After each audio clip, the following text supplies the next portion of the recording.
ప్రదేశమున ఆటలాడుతా పాటలాడుతా కాకరేస్తున్నావే. నీవెవరు? నేను ఎవరు? మీ తల్లి ఎవరు? మా తల్లి ఎవరు? మీ తండ్రి ఎవరు? తండ్రి ఎవరు? నీ కులము, నీ గోత్రము, నీ నామాంకులు మా చెప్పమ్మా. నీకు తెలపాలా? చెప్పాలమ్మా. అలాగేనమ్మా. అవునమ్మా. అమ్మా తెలియమని నేను ఇక్కడ అక్కడ పోలేదు. అవులే. ఎక్కడ జన్మించాను తెలుసా? ఎక్కడ జన్మించావమ్మా నువ్వు? మహాసముద్రంలో జన్మించాను.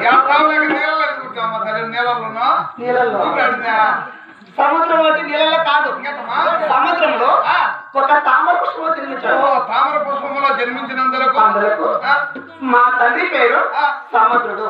సముద్రంలో జన్మించినావు కాబట్టి మీ తండ్రి పేరు సముద్రుడు. అలాగే మీ తల్లి, మీ అమ్మ పేరు ఏం పేరమ్మా? మా తల్లి పేరు మీ అమ్మ పేరు కావేరి కృష్ణమ్మ. కావేరి కృష్ణమ్మ మీ తల్లి. అవును. అలాగే నీ భర్త, నీ మొగుడు, మీ ఇంటాన్ని నీకు తాలుబుట్టి కట్టిలా ఆయన పేరు ఏం పేరు? నేను చెప్పలేను. ఏమ్మా? మా చిట్టు మొక్కలు ఆయన చూసి నీకేమే చిక్కు చిక్కు చిన్నప్పుడు మీద మా డ్రామాలు ఆడి ఆడి చిక్కులు అక్కడ మీద చెప్పచ్చులేమ్మా. తప్పదా? చెప్పలేదు. నా భర్త పేరు చెప్పాలంటే అవునే సిగ్గుంటే వాళ్ళు ఎవరుకుంటారు తెలుసా? ఎవరో ఏమొచ్చింది మెచ్చరిగా ఆయన పేరు మనకు చెప్పలేదు, వాళ్ళ అమ్మ పేరు ఆయన పేరు ముగ్గురు పేరు చెప్పలేదు అంటారు. కాబట్టి నీ భర్త పేరు చెప్తే మాకు అర్థమవుతుందమ్మా. అంటే భర్త పేరు చెప్తే అర్థమవుతుంది మాకు. అంతే అంతేనమ్మా. ఏం సిగ్గు? నేను ఆడస్త్రీనా? మీరు పైసలు మనిషి లేవు అటువంటి నిజమే పత్రంక నీలాంటి ఆడపిల్లలు నేను. అవులేవులే. వీళ్ళందరికీ కూడా ఆడవారే. ఆడవాళ్ళు దండిగా ఉన్నారు. ఏం సిగ్గు? అవులే. నా భర్త పేరు, నీ భర్త పేరు ఏమని పిలుస్తారు? ఏమని పిలుస్తారమ్మా? చెప్పేస్తా. చెప్పేస్తావా? చెప్పేస్తాను.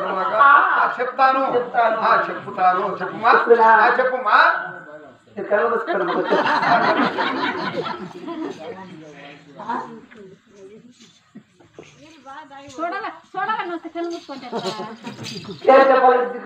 చెవులు మూసుకోమని చెప్తే నా భర్త పేరు, నీ భర్త పేరు, నీ ముగ్గురి పేరు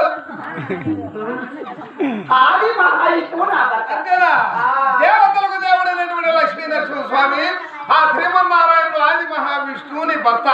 సరే మా కావేరి కృష్ణకు సముద్రానికి ఇరువురికి జన్మించినావు కదా? ఇరువురికి జన్మించాను. మరి నీ పేరు ఏమిటమ్మా? నా పేరు కూడా చెప్పాలా? నీ పేరు కూడా చెప్పాలమ్మా.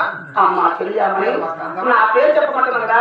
నా పేరు చెప్పాలంటే ఒక పేరు కాదు, 10 రకములతో 10 నామధేయములతో పలుమారుగా 10 రకాలుగా. ఏమిటమ్మా ఆడసరిగా ఉండుకొని 10 రకాలుగా నిన్ను పిలవడం అంటే ఏమిటి? 10 నామదేవులైనటువంటి వాటి గురించి మనకు సవిచారంగా చెప్పమ్మా. అంటే నాకున్న 10 పేరు చెప్పాలంట. చెప్పాలమ్మా. చెప్పరా? చెప్పదా? చెప్పు ఇప్పుడు.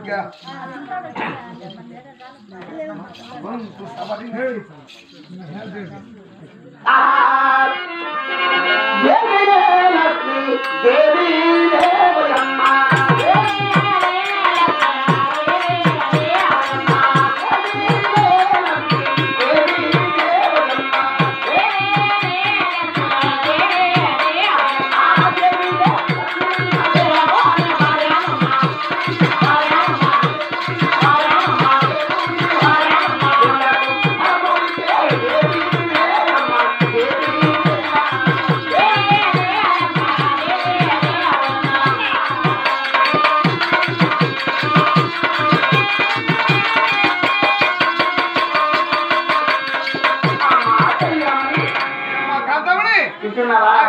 వింటానా?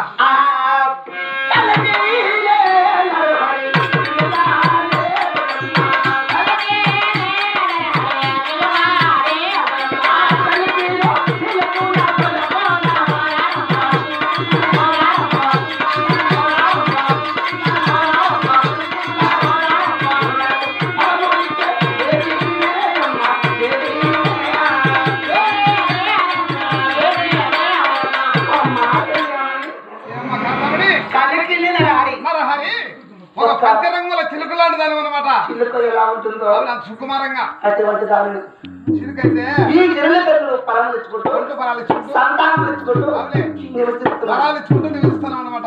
నీ పేర్లు చెప్పడానికి చాలా బాగున్నట్టున్నా. ఇంకా చెప్పమ్మా. చెప్పాలా? అలాగేనమ్మా.